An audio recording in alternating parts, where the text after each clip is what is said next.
Good morning, কেমন আছো সবাই? আশা করছি সবাই খুব ভালো আছো, আমরাও খুব ভালো আছি। তো সকাল সকাল দুজনে মিলে একদম রেডি হয়ে খাওয়া দাওয়া সেরে বেরিয়ে পড়েছি আর ট্রেনে উঠে পড়েছি। তো আমরা যাচ্ছি কোথায় আর কি কাজে যাচ্ছি সেটা নিশ্চয়ই বলবো, পরে বলছি। তার আগে দেখো, এই যে ট্রেনের জানলা দিয়ে বাইরের দৃশ্যটা দেখতে এত ভালো লাগে যেটা বলার কথা না। তো যদিও আবার মেঘলা ওয়েদার হয়, যেটা সেদিন ছিল, আর তার সাথে ভীষণ ভালো হাওয়া দিচ্ছিল, তো খুব ভালো লাগছিল। আর আমি না সবসময় ট্রেনে এরকম জানলার ধারে সিটটাই প্রেফার করি, তো খুঁজে খাঁজে সেরকম একটা সিট পেয়েও গিয়েছিলাম, তাই একটু ভিডিও বানিয়ে নিলাম। যাই হোক, তো দুজনে গল্প করতে করতে এরকম দৃশ্য দেখতে দেখতে সোজা পৌঁছে গেলাম হাওড়া স্টেশনে। তো সেখান থেকে আমাদের বাস ধরবার ছিল, তাই সাবওয়ের তলা দিয়ে সোজা চলে এলাম বাস স্ট্যান্ডে। এখান থেকে AC 12 বাসটা নিলাম, তো তার উপর চেপে পড়লাম। তো যাই হোক, তো বাসে করে যেতে যেতে দেখো এত বৃষ্টি শুরু হলো না, একদম মুষলধারে বৃষ্টি, যেটা বলার কথা নয়। তোমরা জলটা দেখে আশা করি বুঝতে পারছো। তো তার যত বেশি বৃষ্টি বাড়ছে না, তত বেশি বাসের গতি স্লো হয়ে যাচ্ছে আর আমাদের টাইমটাও চলে যাচ্ছে। কিছু করার নেই, বাট বাসে বসে এরকম একটা ফিল নিতে কিন্তু দারুণ লাগছিল, যাই বলো। কারণ বৃষ্টি ভেজা এরকম কলকাতা শহর আমি এরকম প্রথম দেখছি, কারণ আমার তো কলকাতায় বাড়ি না, তাই। কিন্তু গ্রামে আর কলকাতার মধ্যে একটু হলেও পার্থক্য আছে। গ্রামে কোথা দিয়ে না কোথা দিয়ে জল বেরিয়ে যায়, কিন্তু শহরে একটু বৃষ্টি হলো কি হলো না, দেখো কত জল জমে গেছে, পুরো পুকুর হয়ে গেছে। তো এইসব দৃশ্য দেখতে দেখতেই বেশ মজাও করছিলাম। তো সেসব করতে করতে আমরা সোজা পৌঁছে গেলাম আমার আরেকটা প্রিয় জায়গা, সেটা হচ্ছে বিশ্ব বাংলা গেট। হ্যাঁ, ঠিকই ধরেছো।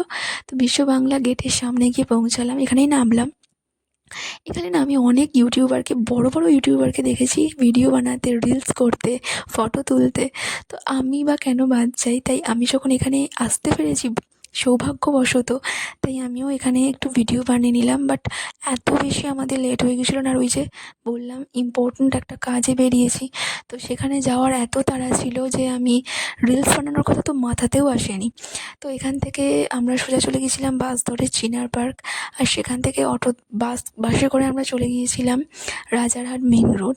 তো হ্যাঁ, সেখানেই আমরা নেমেছিলাম DRR স্টুডিও। তো DRR স্টুডিওর ভেতরে আমরা ঢুকে পড়েছি, আর এটা হচ্ছে দিদি নাম্বার 1 তার স্টুডিও আর কি। তো দিদি নাম্বার 1-এর আমি এসেছি অডিশন দিতে। এতগুলো মানুষকে দেখছো, তো সবাই এসছে অডিশন দিতে। এত ক্ষুদে বাচ্চারা এসছে না অডিশন দিতে, যেটা বলার না।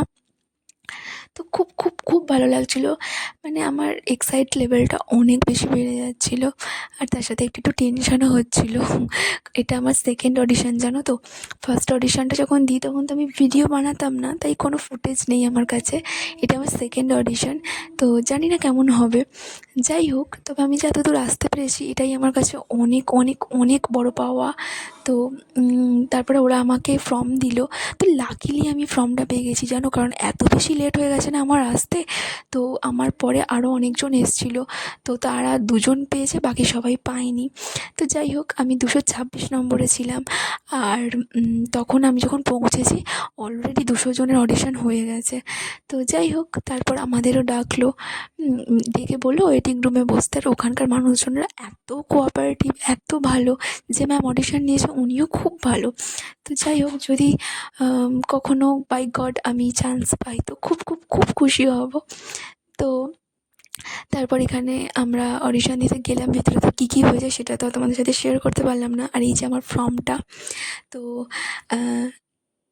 তারপরে আমরা সেখান থেকে বেরিয়ে সোজা চলে গেছিলাম মিও আমরোতে, কারণ খুব বেশি খিদে লেগে গেছিলো। তো সেখান থেকে কিছু খাবার দাবার খাই, কারণ সেটারও ভিডিও ক্লিপ আমি নিতে পারিনি, কারণ এত বৃষ্টি শুরু হয়েছিলো। তারপরেও শুধু বৃষ্টিতেই কেটে গেছে সারাদিন।